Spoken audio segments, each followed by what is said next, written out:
रैगांव उपचुनाव में भाजपा ने पूरी ताकत झोंक दी। आज स्टार प्रचारक नरोत्तम मिश्रा ने 2 चुनावी सभा को संबोधित किया। पहले करही कोठर में सभा को संबोधित किया, फिर इसके बाद रनेही गांव में सभा को संबोधित किया और अपने चिरपरिचित अंदाज में कांग्रेस नेता दिग्विजय सिंह और कमलनाथ पर जमकर जुबानी तीर छोड़े। नरोत्तम मिश्रा ने कहा, मैं भाजपा प्रत्याशी की गारंटी लेने आया हूं, विकास की गारंटी लेने आया हूं। नरोत्तम मिश्रा ने कहा, कमलनाथ शिवराज सरकार के 15 सालों का हिसाब मांग रहे हैं। अब तक 27 विधायक कांग्रेस छोड़ चुके हैं, अपने विधायकों का हिसाब नहीं रख पा रहे हैं। 2023 आते आते कांग्रेस का भूगोल ही न बदल जाए। कमलनाथ और दिग्विजय पर गृह मंत्री ने जमकर निशाना साधा और कहा कि सरकार ने मध्य प्रदेश को शांति का टापू बना दिया। डकैत राज सिमी का सफाया हो चुका, नक्सली मारे जा रहे हैं। गृह मंत्री ने कहा, कमलनाथ सरकार निकम्मी और नकारा सरकार थी जो 15 महीने में ढह गई। इस सरकार में धड़ कांग्रेस का, दिल बसपा का, हाथ पैर सपा का और निर्दलीय का था। नरोत्तम मिश्रा दिग्विजय सिंह को माफिया का संरक्षक बताया और प्रियंका गांधी पर भी सवाल उठाए। वहीं रैगांव की जनता के हर काम को करने का आश्वासन भी दिया। चुनाव प्रचार करने आया हूं प्रतिमा बागरी जी की, इसलिए नहीं आया कि ये चुनाव है मेरा जुगल किशोर जी बागरी जी से सदन का बरसों का साथ है। 25-30 साल, मैं 31 साल से विधायक हूं और इस समय में से मैं उनके साथ विधायक रहा, उनके घर आना जाना भी रहा। अभी आखिरी में जब कोरोना काल में नहीं रहे उसके बाद भी आया था। ये पारिवारिक रिश्ता होने की वजह से मैं प्रतिमा की गारंटी लेने भी आपके बीच में आया हूं। हालांकि चुनाव का समय है, हर पार्टी वाला गारंटी लेने आएगा। चुनाव का समय है तो हर व्यक्ति कहेगा कि मैं विकास करा दूंगा, लेकिन कुछ सवाल जो जेहन में उठते हैं उनसे भी आपका ध्यान आकर्षित करना चाहता हूं। अगर कांग्रेस का व्यक्ति आएगा, आते ही है, स्वाभाविक है, वो भी विकास की बात करेंगे।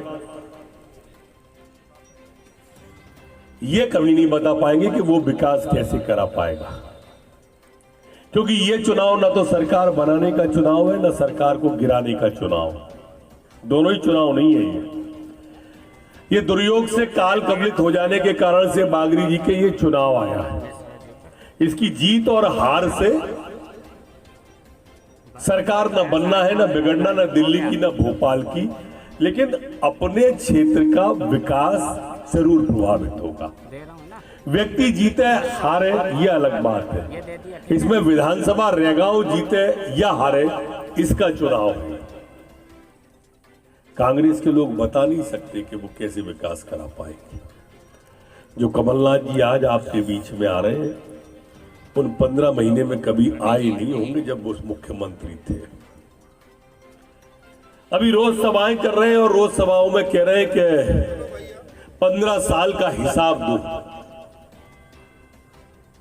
शिवराज जी 15 साल का हिसाब दो, कहीं नहीं कह रहे कि मैं 15 महीने का हिसाब दे रहा हूं।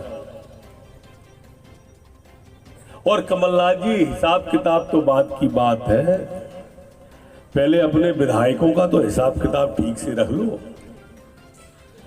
27 महीने हुए, चुनाव हुए, 27 एमएलए कांग्रेस छोड़ के जा चुके। हर हफ्ते एक हाथ चला जाता है।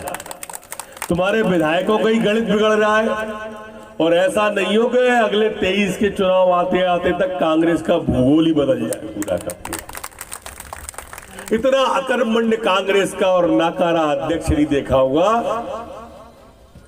इतिहास में कभी किसी पार्टी को छोड़ के जाने वालों का सिलसिला ऐसे किसी दल में नहीं देखा होगा जैसा कमलनाथ के नेतृत्व में कांग्रेस का हो रहा है। दोनों हैं दिग्विजय सिंह और कमलनाथ, इन दोनों का गजब का है खेल।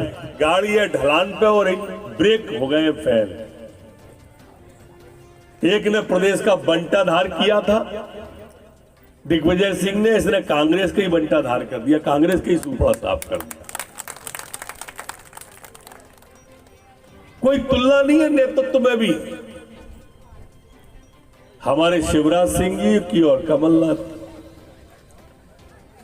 कह रहे 15 साल का हिसाब दो, और 15 साल का इससे अच्छा हिसाब क्या होगा कि शिवराज सिंह जी के नेतृत्व में हम लगातार जीत रहे हैं। ये इसका प्रमाण है, क्योंकि हमारी मान्यता है कि इस पृथ्वी पर दो लोगों को जनार्दन कहा जाता है। एक तो ईश्वर से, भगवान से जनार्दन कहते हैं, एक जनता से जनार्दन कहते हैं। और जनता जनार्दन जब मोहर लगा देती है तो उससे ऊपर कोई नहीं होता डेमोक्रेसी के अंदर। हम लगातार जीत रहे। कमलनाथ जी ये उदाहरण है। आप बताओ, आपने 15 महीने में सरकार जो बनाई थी, लूली लंगड़ी सरकार थी मित्रों। वोट तो उस समय भारतीय जनता पार्टी को ज्यादा मिले थे, पर 5-7 सीटें कांग्रेस की ज्यादा आ गई थी, पर बहुमत किसी को नहीं मिला था। दिल बीएसपी का लगा था, जिगर सपा का लगा था, निर्दलियों के हाथ पैर लगे थे, ऐसे कमलनाथ की सरकार बनी थी। 15 महीने में बिखर गई। वो पिक्चर का गाना था ना कि इस दिल के टुकड़े 1000 हुए, कोई यहां गिरा कोई वहां गिरा। ऐसे बिखर गई पत्तों की तरह कांग्रेस। संभाल नहीं पाए। झूठ बोलकर सरकार में आए थे। 2 लाख रुपए तक का कर्जा 10 दिन में माफ कर देंगे। दिग्विजय सिंह मध्य प्रदेश के सबसे बड़े माइनिंग माफिया है, ऐसा मैं नहीं कह रहा। उनकी सरकार में उनके मंत्री उमंग सिंगार ने कहा, क्या उन्होंने खंडन किया? मध्य प्रदेश के सबसे बड़े शराब माफिया दिग्विजय सिंह जी हैं, ऐसा मैं नहीं कह रहा। उनके उस समय के मंत्री उमंग सिंगार ने कहा। पर्दे के पीछे से सरकार दिग्विजय सिंह चला रहे हैं, ये उमंग सिंगार ने कहा। न तो आज तक दिग्विजय सिंह ने खंडन किया, न आज तक उमंग सिंगार ने खंडन किया। जब माइनिंग माफिया वो है तो वो काहे की शिकायत कर रहे हैं? सब उनके टाइम के पले हुए लोग हैं। रैगांव क्षेत्र को आपने कहा कि जनता के दरवाजे 24 घंटे खुले हैं, क्या एक बार फिर दोहराएंगे इसी बात को कि मैंने कोई भी व्यक्ति आएगा, मैंने रैगांव मैंने कहा है कि यहाँ से भाजपा को जिताओ, आधी रात 24 घंटे 8 पैर नरोत्तम मिश्रा के दरवाजे आपके लिए खुले रहेंगे। विधायक पुत्र की गिरफ्तारी हुई है, आपने कहा प्रियंका गांधी को यहाँ पर भी आके पीड़िता से मिलना चाहिए। वो कांग्रेस की बिटिया है जिसके साथ में जाती हुई, जिसकी रिपोर्ट पर कायमी हुई।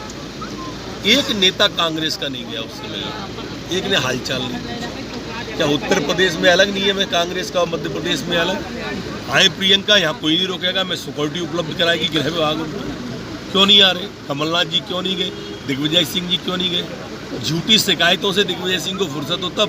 कमलनाथ जी कहते हैं कि भाजपा सगी नहीं हुई कि जुगल किशोर बागरी के परिवार की, तो क्या सगी होगी जनता की? देखो, कमलनाथ जी जनता के सगे नहीं हुए, हम तो प्रमाणित कर रहे हैं हर बार।